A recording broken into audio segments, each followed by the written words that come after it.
मुरली अमृत की धारा है धारा, जो देती दुखों से किनारा। मुरली अमृत की धारा है धारा, जो देती दुखों से किनारा। भूले जीवन में हो जाए शिव बाबा मुरली में समझाए। भूले जीवन में हो जाए शिव बाबा। ओम शांति। आज की तारीख है 3 सितंबर 2023 के बाबा के अव्यक्त महावाक्य। Revise date 25/11/1995 Madhuban. अव्यक्त बाप दादा। परमत पर चिंतन और प्रदर्शन से मुक्त बनो और पर उपकार करो। आज बाप दादा अपने चारों ओर जो बाप के बच्चे हैं, विशेष हैं, उन सर्व विशेष आत्माओं को देख रहे हैं, चाहे भारत के व विदेश के किसी भी कोने में हैं, लेकिन बाप दादा सर्व विशेष आत्माओं को समीप देख रहे हैं। बाप दादा को अपने विशेष बच्चों को देख हर्ष होता है।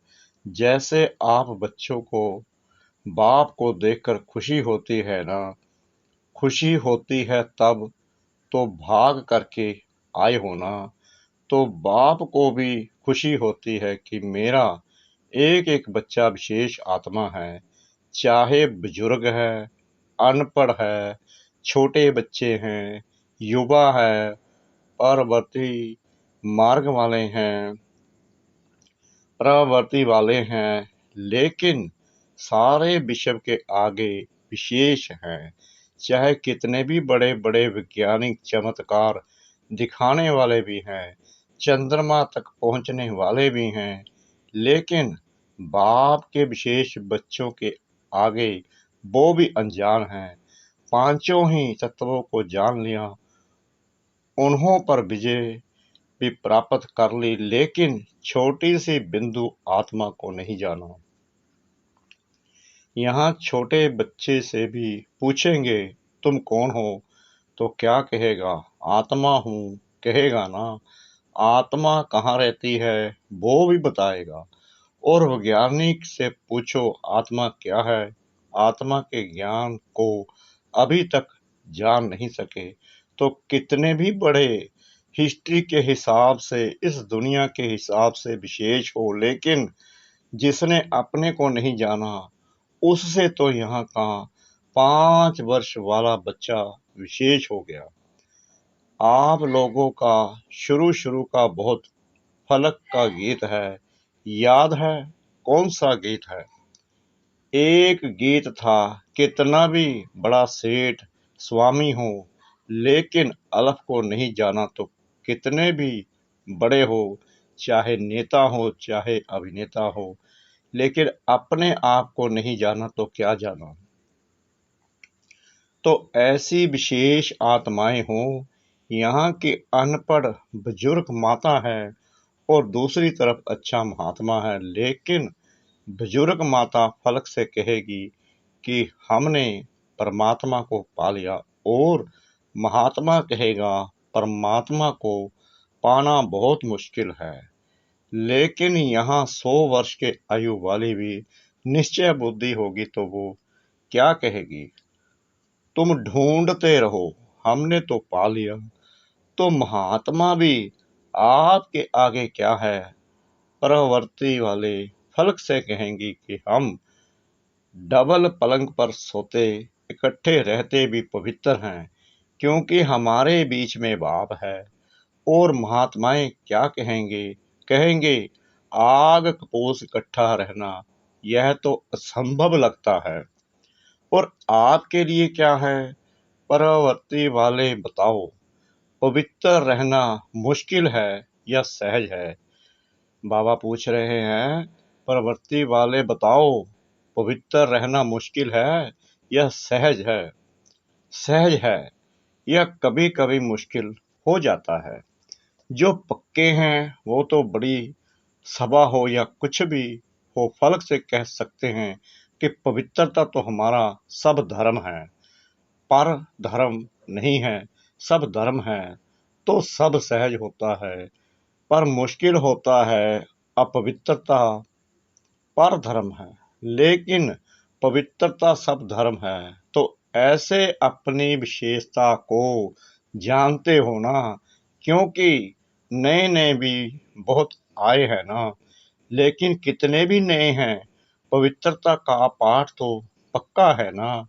कई बच्चे ऐसा भी करते हैं, जब तक बाप से मिलने का 1 साल पूरा नहीं होता, सबको पता है कि यह नियम पक्का है, तो मधुमन में आने तक तो ठीक रहते हैं, लेकिन देख लिया पहुंच गए तो कहीं वापस जाकर अलबेले भी हो जाते हैं। लेकिन सोचो कि पवित्रता की प्रतिज्ञा किससे की? बाप से की ना। बाप का फरमान है ना, तो बाप से प्रतिज्ञा कर, और फिर अगर अलबेले होते हैं तो नुकसान किसको होगा?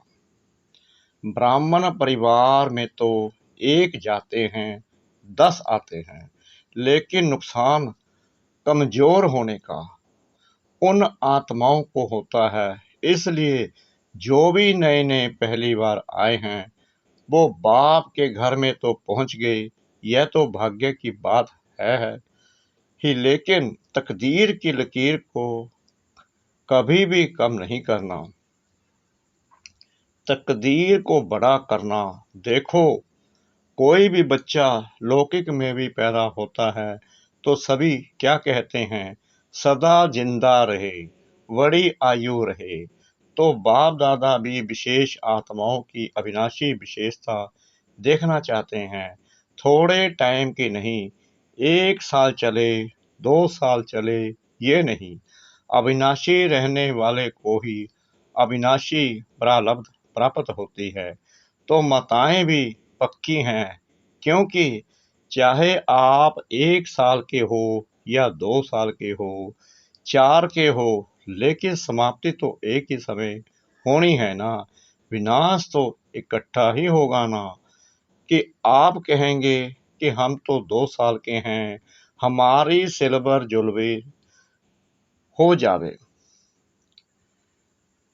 बाबा पूछते हैं कि आप कहेंगे कि हम तो 2 साल के हैं, बाबा कह रहे हैं, आप तो कहेंगे कि हम तो 2 साल के हैं, हमारी जुबली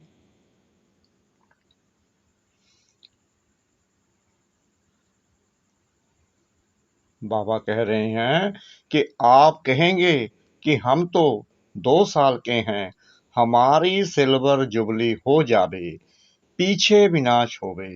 यह तो नहीं होगा ना। इसलिए पीछे आने वाले को और आगे जाना है। थोड़े समय में बहुत कमाई कर सकते हो, फिर भी आप लोगों को पुरुषार्थ का समय मिला है। आगे चल कर के तो इतना समय भी नहीं मिलेगा। सुनाया था ना कि अभी लेट का बोर्ड तो लग गया है, लेकिन टूलेट का नहीं लगा है। तो आप सभी लक्की हो, सिर्फ अपने भाग्य को स्मृति में रखते हुए बढ़ते चलना, कोई बातों में नहीं जाना। आज बाप दादा देख रहे थे कि बच्चों के पुरुषार्थ का समय वेस्ट क्यों जाता है। चाहता कोई नहीं है, सब चाहते हैं कि हमारा समय सफल हो, लेकिन बीच बीच में कहाँ आधा घंटा, कहाँ 15 मिनट, कहाँ 5 मिनट वेस्ट चला जाता है। तो उसका कारण क्या? आज बाप दादा ने देखा कि मेजॉरिटी का विशेष पुरुषार्थ जो कम या ढीला होता है, उसके 3 कारण हैं। पहला, चलते चलते श्रीमत के साथ साथ आत्माओं की परमत मिक्स कर देते हैं। कोई ने कोई बात सुना दी और आप समझते हो कि सुनाने वाला तो अच्छा सच्चा महारथी है और आपका उस पर फैत भी है। जब ऐसी कोई आत्मा आपको कोई ऐसी बातें सुनाती है जिसमें इंटरेस्ट भी आता है। समाचार तो अच्छा है, जैसे संसार समाचार अच्छा लगता है ना, तो ब्राह्मण संसार समाचार भी अच्छा लगता है। तो आपने उस पर फैत रख करके वो बात सुन ली, माना अपने अंदर समा ली, कट नहीं किया। तो बात सच्ची भी है, समाचार सच्चा भी होता है, सब झूठा नहीं होता, कोई सच्चा भी होता है। लेकिन बाप का फरमान क्या है कि ऐसे समाचार भले सुनो, ये है फरमान नहीं जिससे आपका कोई कनेक्शन नहीं है, सिर्फ दिलचस्प समाचार है। आप कर कुछ नहीं सकते, सिर्फ सुन लिया तो वह समाचार बुद्धि में तो गया, टाइम वेस्ट तो हुआ या नहीं, और बाप की श्रीमत में परमत मिक्स कर दी, क्योंकि बाप की आज्ञा है सुनते हुए नहीं सुनो। तो आपने सुना क्यों, उसकी आदत डाली। मानो एक बारी आपको समाचार सुनाया, आपको भी बहुत अच्छा लगा, नई बात है, ऐसा भी होता है, ये पता तो पड़ गया। लेकिन अगर एक बारी आपने उनकी बात सुनी तो दूसरी बारी वो कहाँ जाएगा, आपके पास आएगा। आप उसके लिए कूड़े का डिब्बा बन गए ना। जो भी ऐसा समाचार होगा वो आपके पास ही आकर सुनाएगा, क्योंकि आपने सुना। इसलिए या तो उसको समझाओ, ऐसी बातों से उसको भी मुक्त करो, सुन करके इंटरेस्ट नहीं बढ़ाओ। लेकिन अगर सुनते हो तो आप में इतनी ताकत हो जो उसको भी सदा के लिए फुल स्टॉप लगा दो, यानी कि बिंदी लगा दो। अपने अंदर भी फुल स्टॉप लगाओ। जिस व्यक्ति का समाचार सुना उसके प्रति दृष्टि में व संकल्प में भी घृणा भाव बिल्कुल नहीं हो। इतनी पावर आप में है तो यह सुनना नहीं हुआ, उसका कल्याण करना हुआ। लेकिन रिजल्ट में देखा जाता है मेजॉरिटी थोड़ा थोड़ा किचड़ा इकट्ठा होते होते ये घृणा भाव या चाल चलन में अंतर आ जाता है, और कुछ भी नहीं होगा ना। तो उस आत्मा के प्रति सेवा करने की भावना नहीं होगी, भारीपन होगा। इसको कहा जाता है श्रीमत में परमत मिलाना। समाचार तो बाप दादा भी सुनते हैं, लेकिन होता क्या है, मेजॉरिटी का भाव बदल जाता है, सुनाने में भी भाव बदल जाता है। एक आकर कहता है मैंने देखा कि ये दो बात कर रहे थे, और एक का सुना हुआ। दूसरा फिर कहते हैं नहीं, नहीं खड़े भी थे और बहुत अच्छी तरह से नहीं खड़े थे। दूसरा एडिशन हुआ। फिर तीसरा कहेगा इन्हों का तो होता ही है। कितना भाव बदल गया, उन्हों की भावना क्या और बातों में भाव कितना बदल जाता है। तो ये परमत वायुमंडल को खराब कर देता है। तो जो टाइम वेस्ट जाता है उसका एक परमत और दूसरा कारण है परचिंतन। एक से बात सुनी तो 8-10 को नहीं सुनावे, यह नहीं हो सकता। अगर कोई दूर देश में भी होगा ना, तो भी उसको पत्र में भी लिख देंगे यहाँ बहुत नई बात हुई है, आप आएंगे ना तो जरूर सुनाएंगे। तो ये क्या हो गया, पर चिंतन। समझो आपने 4 को सुनाया, उन 4 की भावना उस आत्मा के प्रति आपने खराब तो की ना, और पर चिंतन शुरू हुआ। तो इसकी गति बड़ी फास्ट और लंबी होती है। पर चिंतन 1-2 सेकंड में पूरा नहीं होता। जैसे बाप दादा सुनाते हैं कि जब किसको भी ज्ञान सुनाओ तो इंटरेस्ट दिलाने के लिए उसको कहानी के रीति से सुनाओ।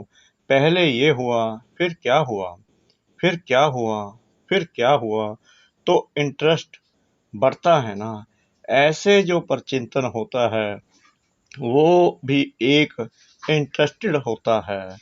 उसमें दूसरा जरूर सोचेगा फिर क्या हुआ, फिर ऐसे हुआ, हाँ ऐसे हुआ होगा। तो ये भी कहानी बड़ी लंबी है।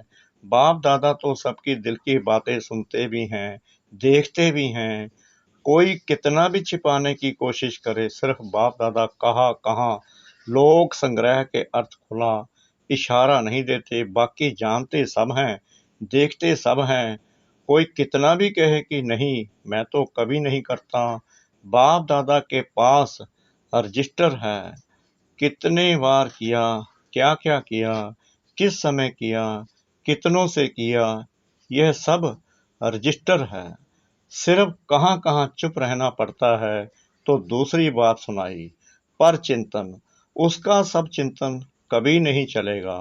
कोई भी बात होगी, पर चिंतन वाला अपनी गलती भी दूसरे पर लगाएगा, और पर चिंतन वाले बात बनाने में नंबर 1 होते हैं। पूरी अपनी गलती दूसरे के प्रति ऐसे सिद्ध करेंगे जो सुनने वाले बड़ों को भी चुप रहना पड़ता है। तो सब चिंतन इसको नहीं कहा जाता है कि सिर्फ ज्ञान की पॉइंट्स रिपीट कर दी या ज्ञान की पॉइंट सुन ली, सुना दी। सिर्फ यही सब चिंतन नहीं है, लेकिन सब चिंतन अर्थात अपनी सूक्ष्म कमजोरियों को, अपनी छोटी छोटी गलतियों को चिंतन करके मिटाना, परिवर्तन करना, ये सब चिंतन है। बाकी ज्ञान सुनना और सुनाना, उसमें तो सभी होशियार हो, वो ज्ञान का चिंतन है, मनन है। लेकिन सब चिंतन का महीन अर्थ अपने प्रति है, क्योंकि जब रिजल्ट निकलेगी तो रिजल्ट में यह नहीं देखा जाएगा कि इसने ज्ञान का मनन अच्छा किया या सेवा में ज्ञान को अच्छा यूज किया। इस रिजल्ट के पहले सब चिंतन और पर चिंतन, सब चिंतन करने का अर्थ ही है परिवर्तन करना। तो जब फाइनल रिजल्ट होगी, उसमें पहली मार्क्स प्रैक्टिकल धारणा स्वरूप को मिलेगी। जो धारणा स्वरूप होगा वो नेचुरल योगी तो होगा ही। अगर मार्क्स ज्यादा लेनी है तो पहले जो दूसरों को सुनाते हो, आजकल वैल्यूज पर जो भाषण करते हो, उसकी पहले स्वयं में चेकिंग करो, क्योंकि सेवा की 1 मार्क तो धारणा स्वरूप की 10 मार्क्स होती हैं। अगर आप ज्ञान नहीं दे सकते हो लेकिन अपनी धारणा से प्रभाव डालते हो तो आपके सेवा के मार्क्स जमा हो गई ना। आजकल कई समझते हैं कि हमको सेवा का चांस बहुत कम मिलता है, हमको चांस मिलना चाहिए, दूसरे को मिलता है, मेरे को क्यों नहीं। सेवा करना बहुत अच्छा है, क्योंकि अगर बुद्धि फ्री रहती है तो व्यर्थ बहुत चलता है। इसलिए सेवा में बुद्धि बिजी रहे, यह साधन अच्छा है। सेवा का उमंग तो अच्छा ही है, लेकिन ड्रामा अनुसार या सरकमस्टेंस अनुसार मानो आपको चांस नहीं मिला और आपकी अवस्था दूसरों की सेवा करने की बजाय अपनी भी गिरावट में आ जाए, या वो सेवा आपको हलचल में लाए, तो वो सेवा क्या हुई? उस सेवा का प्रत्यक्ष फल क्या मिलेगा? सच्ची सेवा, प्यार से सेवा, सभी की दुआओं से सेवा, उसका प्रत्यक्ष फल खुशी होती है। और अगर सेवा में फीलिंग आ गई तो यहाँ ब्राह्मण फीलिंग को क्या कहते हैं? फ्लू। फ्लू वाला क्या करता है? सो जाता है, खाना नहीं खाएगा, सो जाएगा। यहाँ भी फीलिंग आती है तो या खाना छोड़ेगा या रूट करके बैठ जाएगा। तो यह फ्लू हुआ ना। अगर आप धारणा स्वरूप हो, सच्चे सेवादारी हो, स्वार्थी सेवा नहीं। एक होती है कल्याण की भावना की सेवा और दूसरी होती है स्वार्थ से। मेरा नाम आ जाएगा, मेरा अखबार में फोटो आ जाएगा, मेरा टीवी में आ जाएगा, मेरा ब्राह्मणों में नाम हो जाएगा। ब्राह्मणी बहुत आगे रखेगी, पूछेगी ये सब भाव स्वार्थी सेवा के हैं, क्योंकि आजकल के हिसाब से, प्रत्यक्षता के हिसाब से अभी सेवा आपके पास आएगी। शुरू में स्थापना की बात दूसरी थी, लेकिन अभी आप सेवा के पिछाड़ी नहीं जाएंगे, आपके पास सेवा खुद चलकर आएगी। तो जो सच्चा सेवाधारी है, उस सेवाधारी को चलो और कोई सेवा नहीं मिली। लेकिन बाप दादा कहते हैं, अपने चेहरे से, अपने चलन से सेवा करो। आपका चेहरा बाप का साक्षात्कार कराए, आपका चेहरा आपकी चलन बाप की याद दिलावे। ये सेवा नंबर 1 है। ऐसे सेवाधारी जिनमें स्वार्थ भाव नहीं हो, ऐसे नहीं मुझे ही चांस मिले, मेरे को ही मिलना चाहिए, क्यों नहीं मिलता, मिलना चाहिए। ऐसे संकल्प को भी स्वार्थ कहा जाता है। चाहे ब्राह्मण परिवार में आपका नाम नामी ग्रामी नहीं है, सेवाधारी अच्छे हो, फिर भी आपका नाम नहीं है, लेकिन बाप के पास तो नाम है ना। जब बाप के दिल पर नाम है तो और क्या चाहिए। और सिर्फ बाप के दिल पर नहीं, लेकिन जब फाइनल में नंबर मिलेंगे तो आपका नंबर आगे होगा, क्योंकि बाप दादा हिसाब रखते हैं। आपको चांस नहीं मिला, आप राइट हो, लेकिन चांस नहीं मिला तो भी नोट होता है। और मांग कर चांस लिया, वो किया तो सही, लेकिन वो भी मार्क्स कट होते हैं। ये धर्मराज का खाता कोई कम नहीं है, बहुत सूक्ष्म हिसाब किताब है। इसलिए निस्वार्थ सेवाधारी बनो, अपना स्वार्थ नहीं हो, कल्याण का स्वार्थ हो। यदि आपको चांस है और दूसरा समझता है कि हमको भी मिले तो बहुत अच्छा और योग्य भी है। तो अगर मानो आप अपना चांस उसको देते हो तो भी आपका शेयर उसमें जमा हो जाता है। चाहे आपने नहीं किया, लेकिन किसको चांस दिया तो उसमें भी आपका शेयर जमा होता है। क्योंकि सच्चा डायमंड बनना है ना, तो हिसाब किताब भी समझ लो। ऐसे अलवेले नहीं चलो, ठीक है हो गया। बहुत सूक्ष्म में हिसाब किताब का चौपड़ा है। बाप को कुछ करना नहीं पड़ता है, ऑटोमेटिक है। कभी कभी बाप दादा बच्चों का चौपड़ा देखते भी हैं। तो पहली बात परमत, और दूसरी बात पर चिंतन, तीसरी बात है प्रदर्शन। दूसरे को देखने में मेजॉरिटी बहुत होशियार है, प्रदर्शन जो देखेंगे तो देखने के बाद यह बात कहाँ जाएगी, बुद्धि में ही तो जाएगी। और जो दूसरे को देखने में समय लगाएंगे, उसको अपने को देखने का समय कहाँ मिलेगा। बाबा कह रहे हैं, जो दूसरे को देखने में समय लगाएगा, उसको अपने को देखने का समय कहाँ मिलेगा। बातें तो बहुत होती हैं ना, और जो बातें होती हैं वो देखने में भी आती हैं, सुनने में भी आती हैं। जितना बड़ा संगठन उतनी बड़ी बातें होती हैं। ये बातें क्यों होती हैं? कई सोचते हैं ये बातें होनी चाहिए नहीं, चाहिए नहीं, होनी चाहिए वो ठीक।